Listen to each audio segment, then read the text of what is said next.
This podcast is a quest for well-being, a quest for a meaningful life through the exploration of fundamental truth. Enlightening ideas, insights on physical, mental, and spiritual health. The inspiration is love. The aspiration is to awaken new ways of thinking that can lead us to a new way of being well. Some of the topics are addiction, fear, faith, self-compassion, relationships, codependency, emotional intelligence, and more. Welcome to Body, Mind, and Soul Healing Conversations.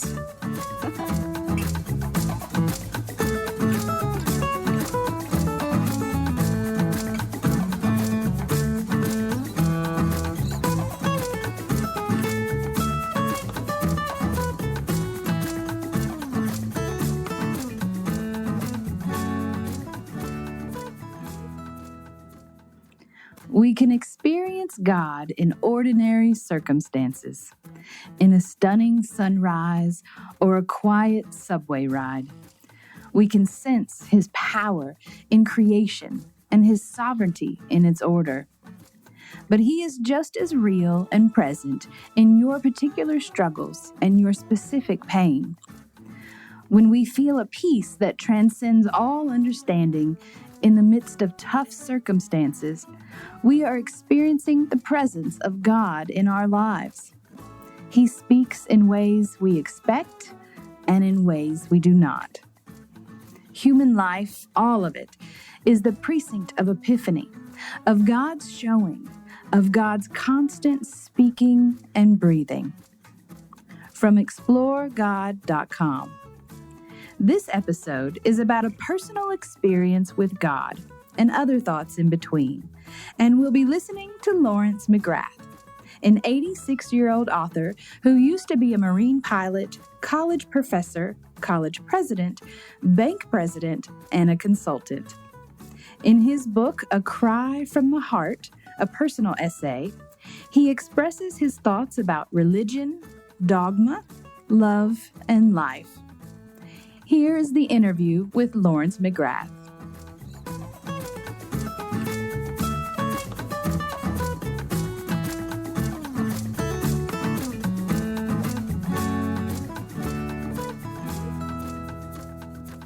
Hello, Lawrence.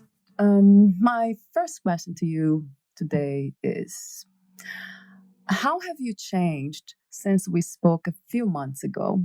Any self-discovery? No, no, no. I'm pretty well set in. My wife would tell you I'm rock ribbed. That's cute. There's one question that I wanted to ask you that I just mentioned before recording is what life is. And one of the things I believe that everything's changing. Sometimes we don't even know or notice it, but everything's changing, including ourselves. So maybe you didn't notice some change. You see, if you are pursuing a goal, then you change as the world changes. And if you have no goal, then there is no change. You just exist. Right. Wow, I love so that. The answer is organized religion does not give us a goal. They tell us one of the 7 worldviews, that have generated 2,800 organized religions or more. They give their opinion of what your life is supposed to be, but they don't guarantee it. So we're left alone here, and we're born alone. We live alone in the community of our fellows. It's the answer to the question, is there life after death? It gives you the answer. My airplane story, it shows you. I do believe that there is a God of the universe, and he's after he's in touch with me. I found it to be very profound what you just said about life without goals. It's just existing. It's a very interesting idea, just to exist.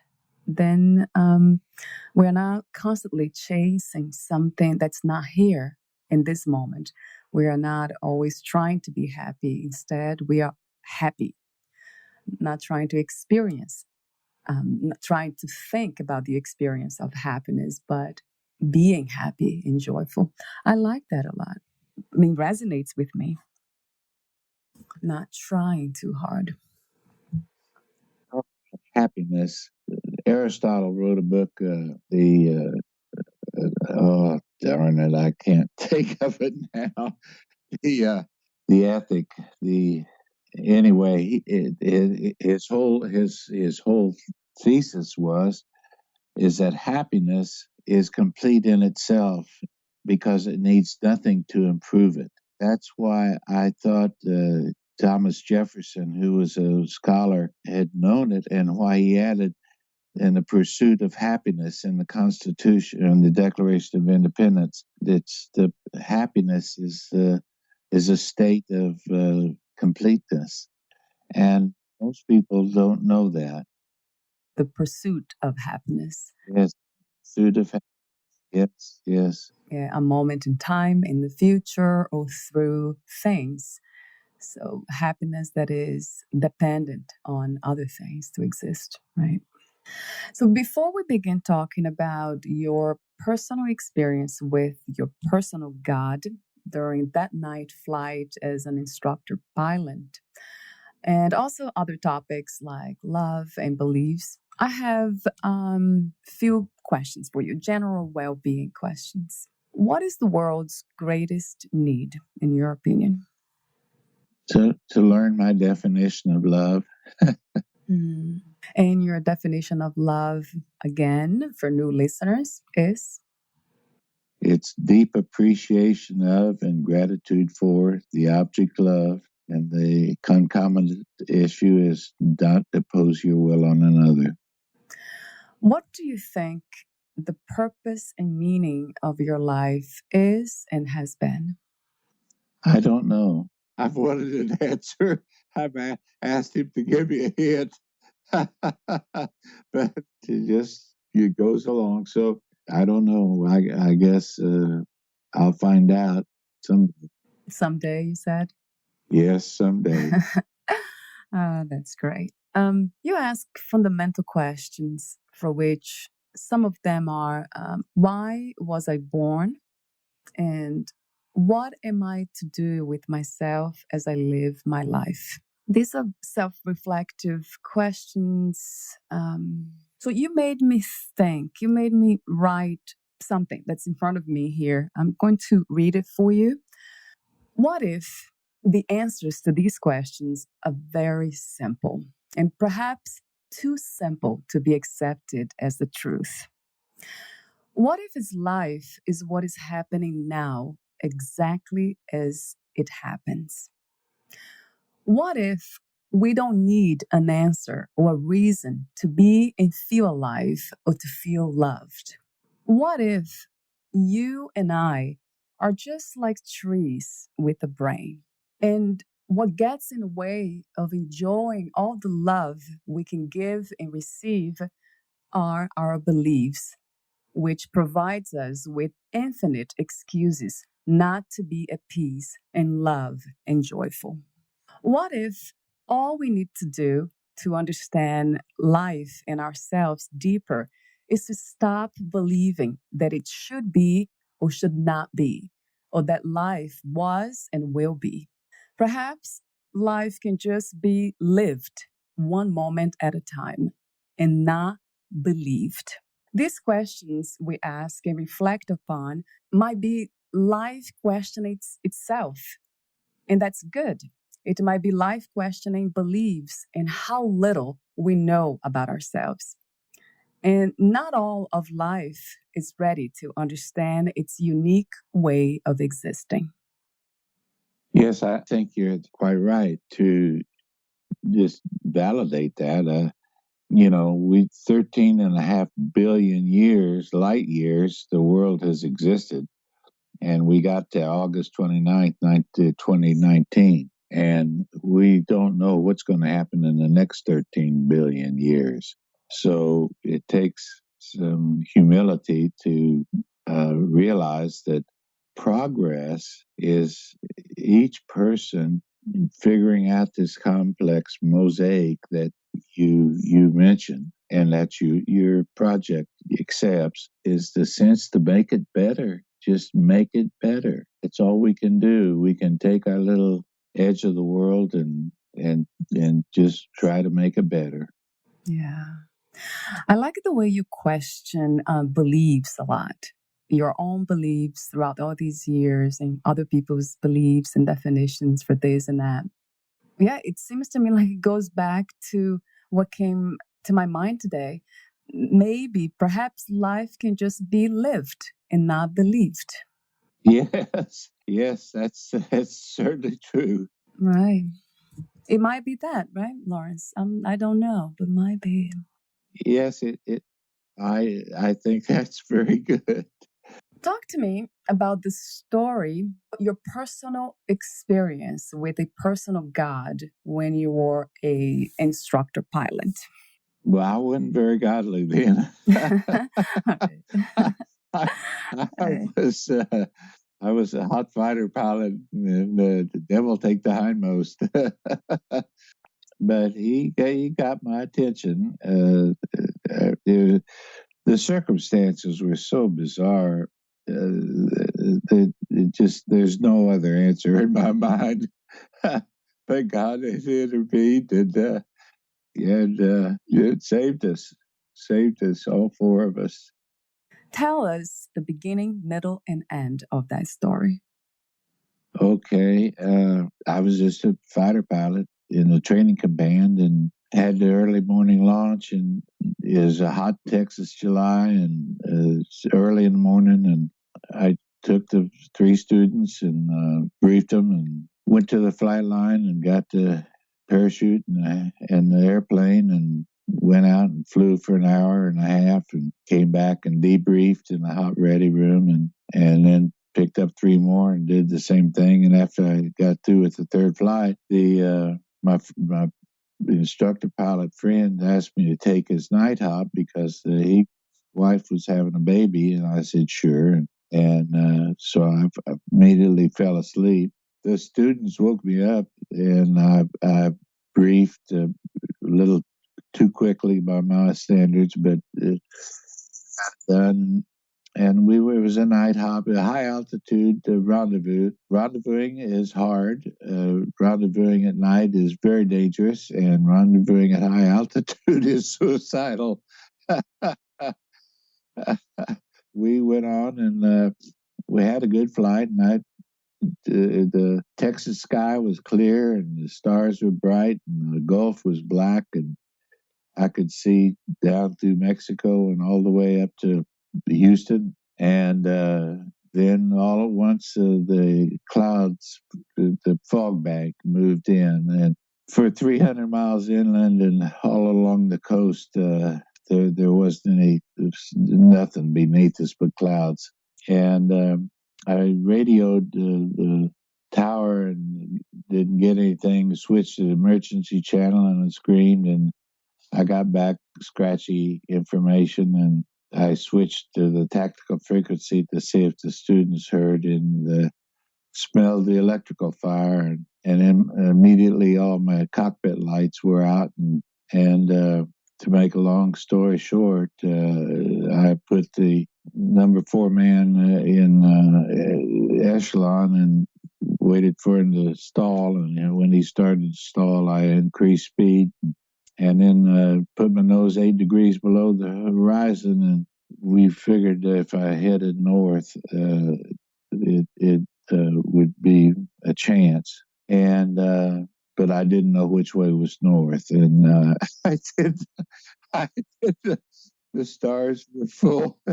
And I just, I was a hot pilot, and all I needed was a stick and a throttle, and I slept through ground school. And anyway, I chose the star out from the Big Dipper, and we proceeded to just go there. I could have exploded through the canopy and saved myself, but the students wouldn't know what was going on. And anyway, we punched through the sky, and the 800 feet, 8 miles ahead was the biggest, best lit runway in the whole world. We'd found Randolph Air Force Base, and I didn't know how fast we were going. I dropped the dive brakes and the gear, and when the flaps didn't blow off, I knew we were doing less than 165. And I put the wheels 2 feet over the runway and pulled the throttle idle and waited for the thing to quit flying.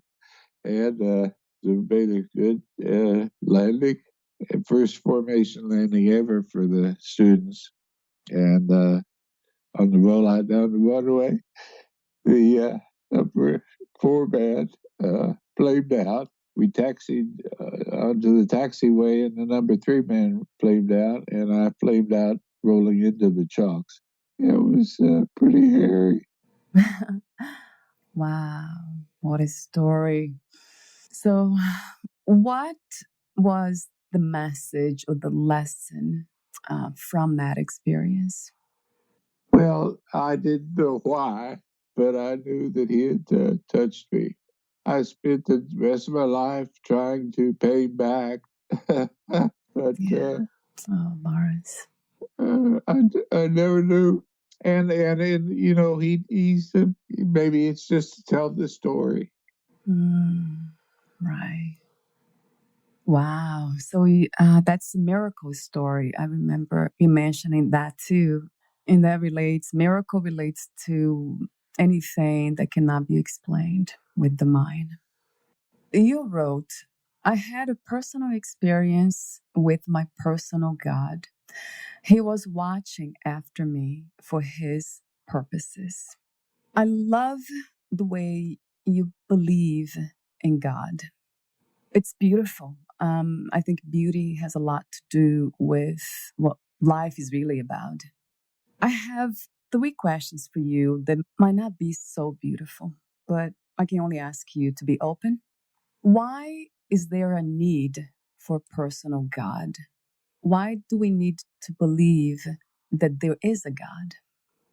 Well, I don't know. I didn't set out to believe in God. He just, I he just did.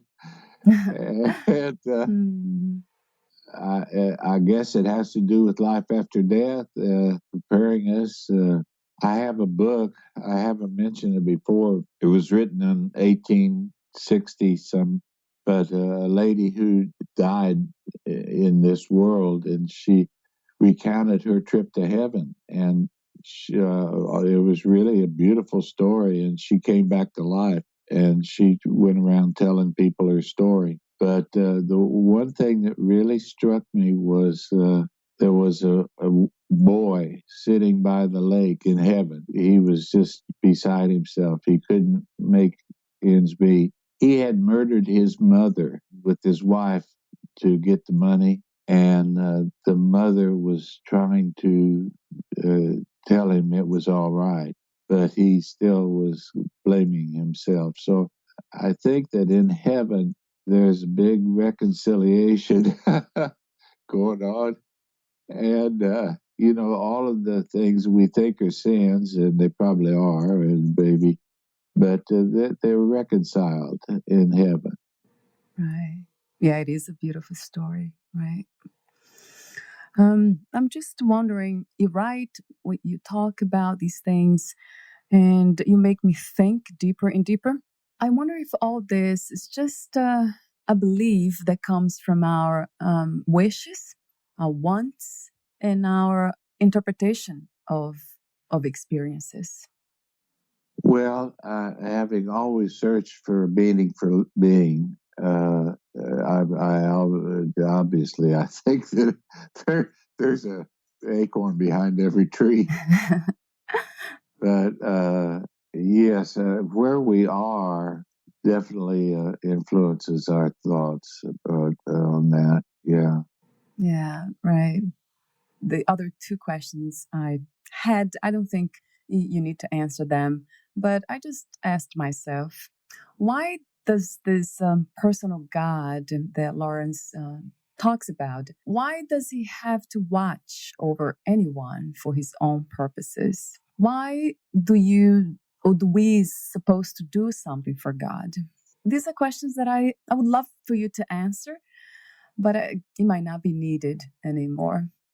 He watches over us let me see if I can get a good like sunshine. Sunshine just is, and it shines on you, and you walk around in it and everything. He can't help himself or herself, and so, but he can. It's like a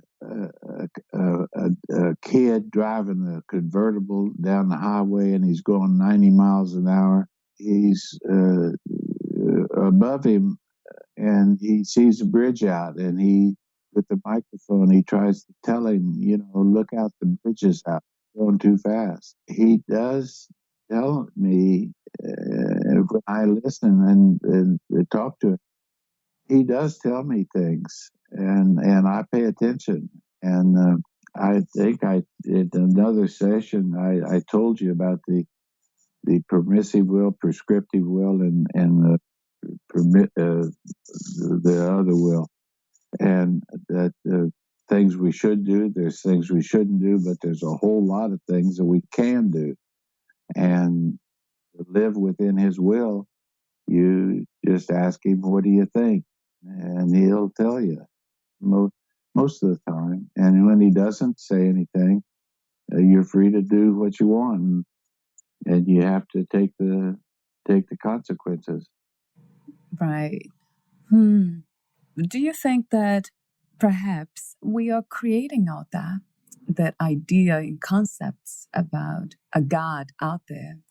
Perhaps God is in you, as you, and lives and acts as you, exactly as you.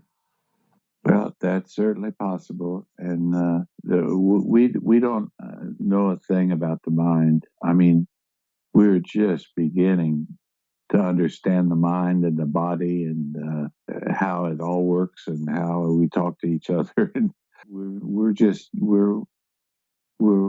cripples. We're working with defective tools. Mm. Yeah, coming from a psychological standpoint, yeah, that's the studies of the brain, the mind, all the mechanisms and all that. Two things I have understood about the mind, my own mind. It's one, it's creating all the time. It creates everything. It keeps creating things. It also it loves the past and the future.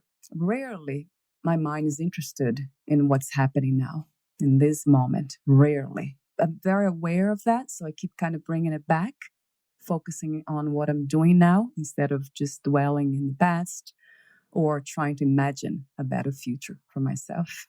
So these are the things that I understand about the mind.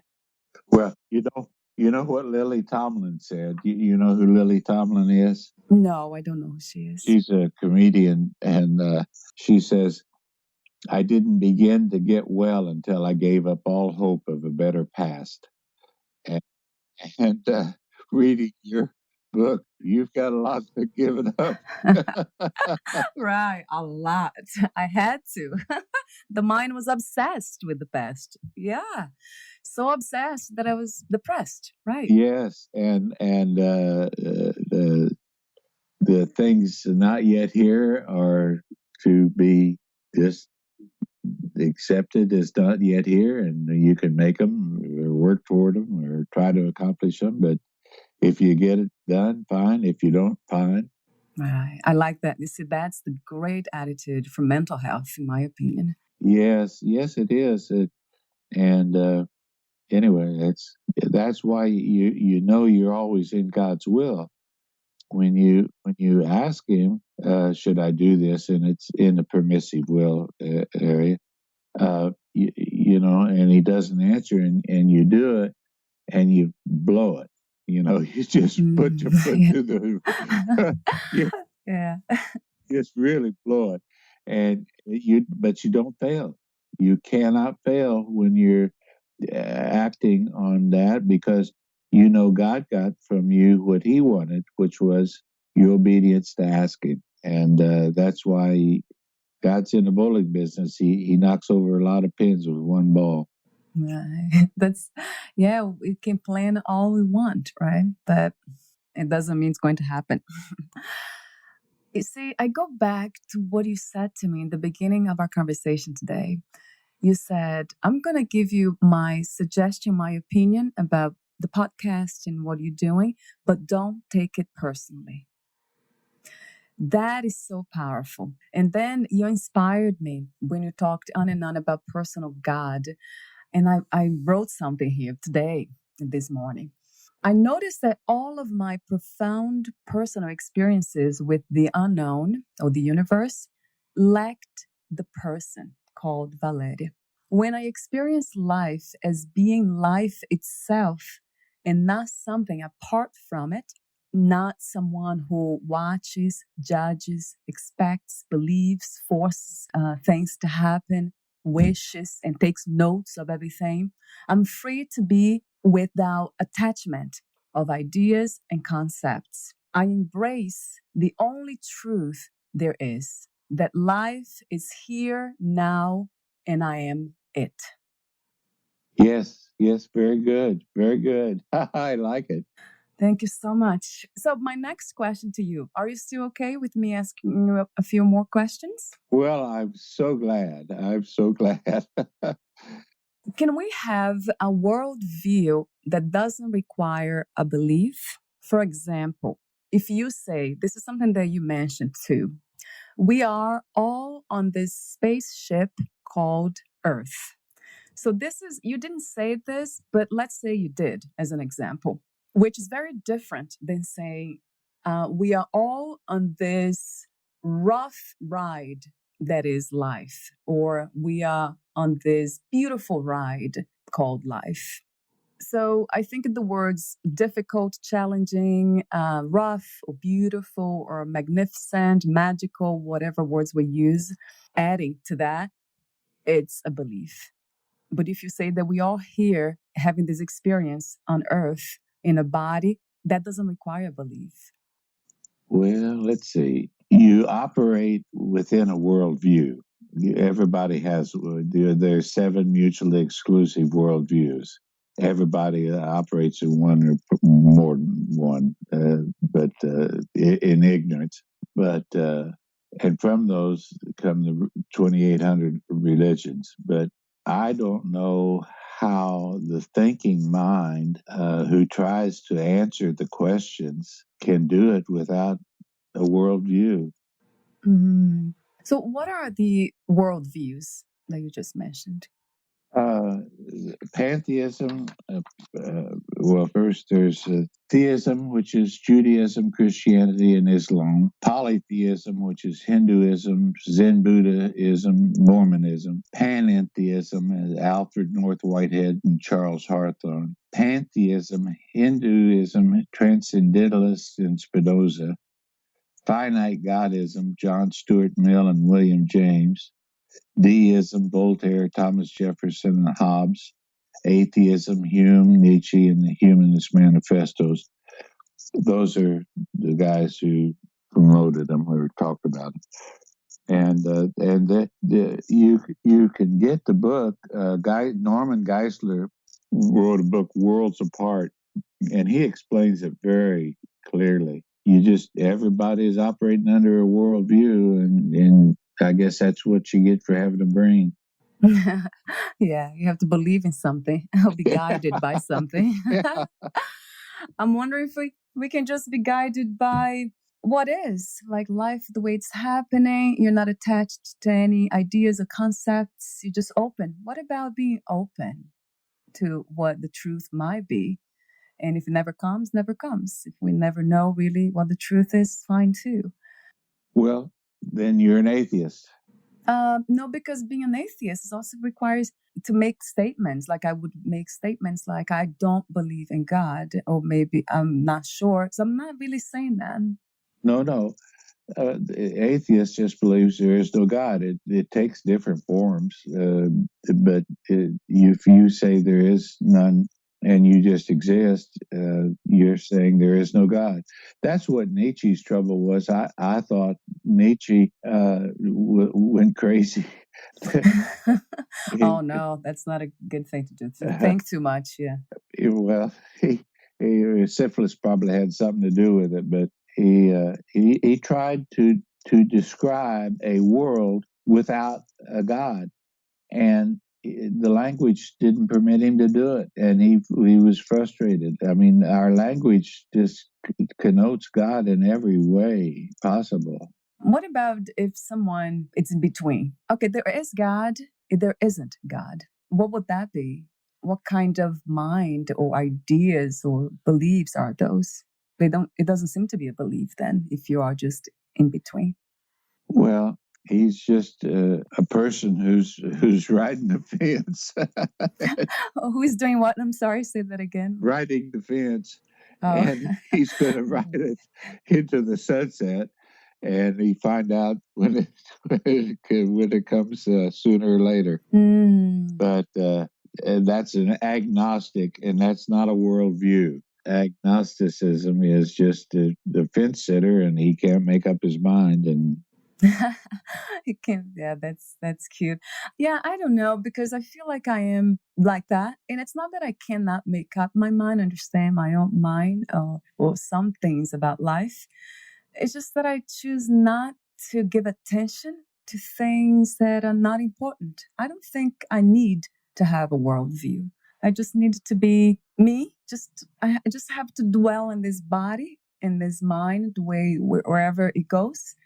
I see that goes a lot, it asks a lot of questions, very curious about this and that, but without attachment to the results, without any wishes for things to happen the way I want it to happen.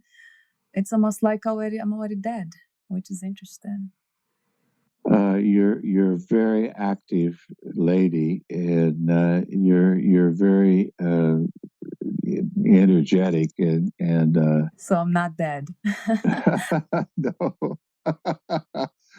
But these things don't bother you, and they bother me. And so if you are content with being fit and with encouraging others to be fit and eat healthy and take care of themselves and don't smoke and encourage them the way you are doing, I think that's a wonderful thing. And you don't have to worry about who's in charge. You know what you know and why you know it. And if that hasn't convicted you to a belief system, don't worry about it. Yes, right, right, right. Although I love to read about these things, religion, thoughts, ideas, but they don't. Yeah, but I don't attach to them. Right, I don't adopt them as my own. And you have to consider your upbringing, that you've got a long hurdle to climb over for that, your broken dreams and everything from your mother and your heritage, and you sound like you've made peace with your mother and your father, but those scars are still there, and you have to, I think you just have to pray that they go away. And Lily Tomlin is a good way to give up all hope of a better past. It is just is a good way to heal the scars. It's interesting that you're saying that. I'm just wondering why. Like, do you feel like our experiences, our painful and horrible experiences that's now in the past, they are still affecting us in ways that we are not conscious of? Yes. Oh, yes. Oh, Oh, so you're saying that I do what I do, I perhaps do what I do because of it, all the pain that I went through. yes, that's possible. That's beyond my paycheck. You said the spirit of the universe is patient. So my question is the spirit of the universe also indifferent? Well, that's just an opinion. I don't think so, but I don't know what his game plan is, and I've fussed with him a lot. He gave us a defective instruction manual called the Bible and the Koran and all the rest of them. He gave us a system whereby the oral tradition is dominant, which is really bad, and he gave the institutions enormous power, the Catholic Church and the Muslims and the Protestant. And I just think he could have made it a lot easier, but it's not I didn't design the world. Right.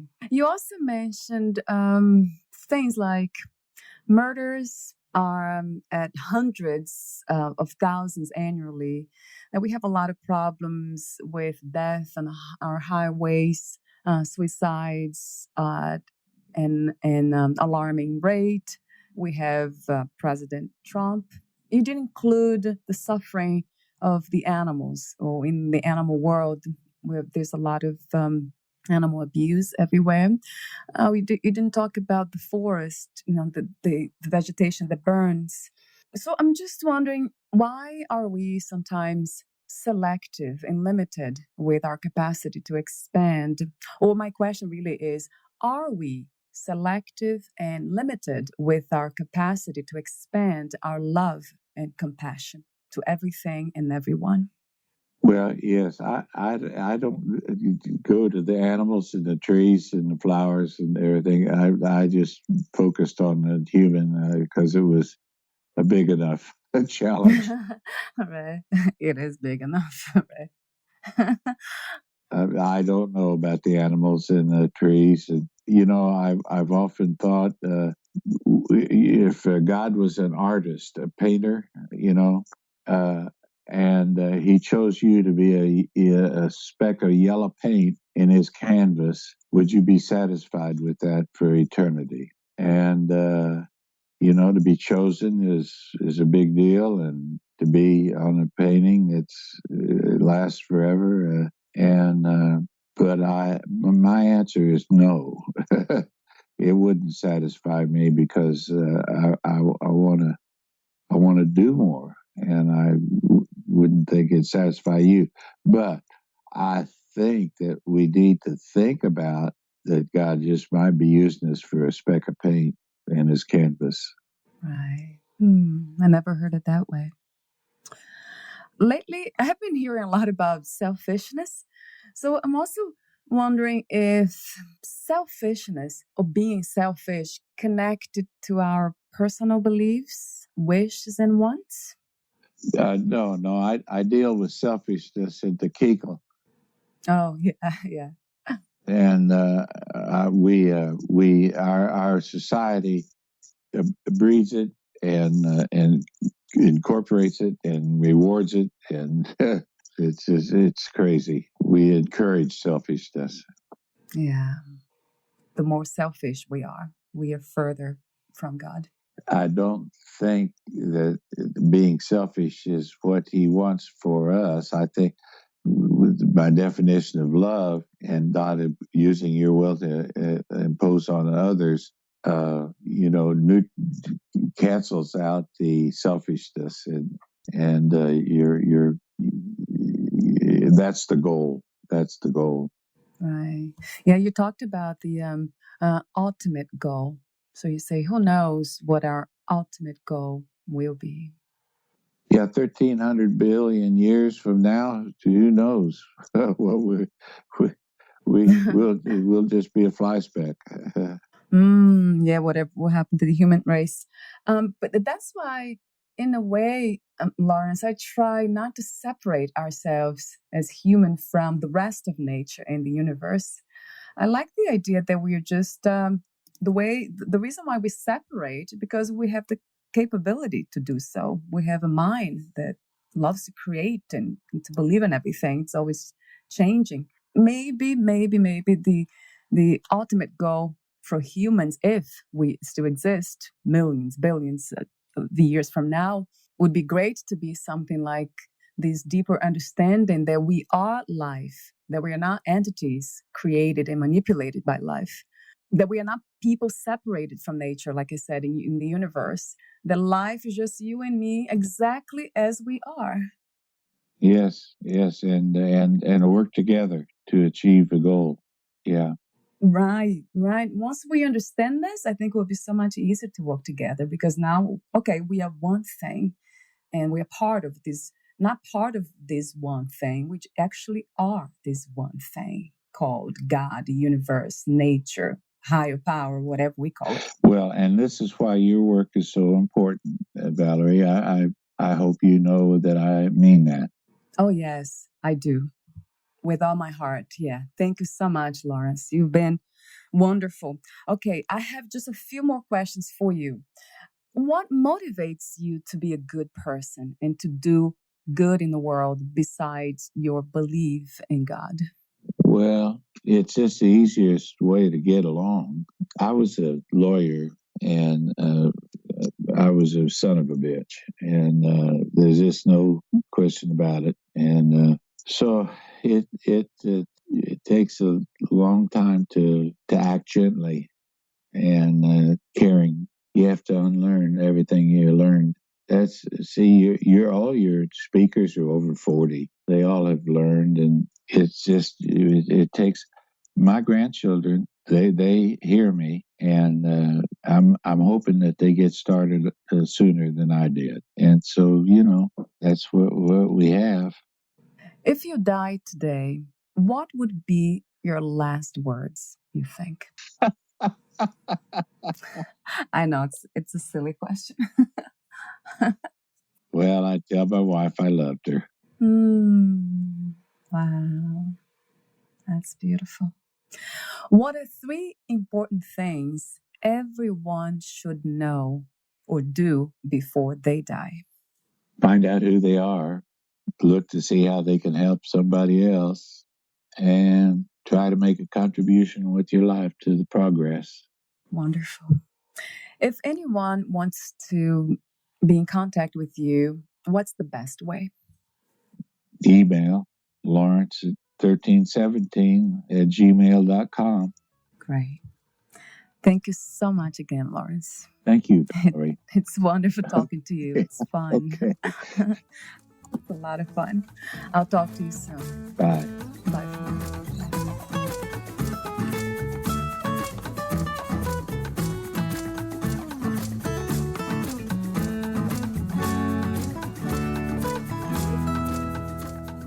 Thank you for listening.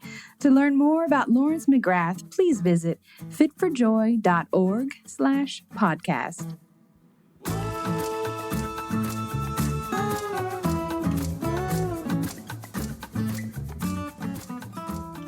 To learn more about this podcast, please visit fitforjoy.org/podcast. I want to thank the Patreon members, Lawrence McGrath, Mark Basden, Terry Clayton, and Aidan Vickrock. Thank you again for listening, and bye for now.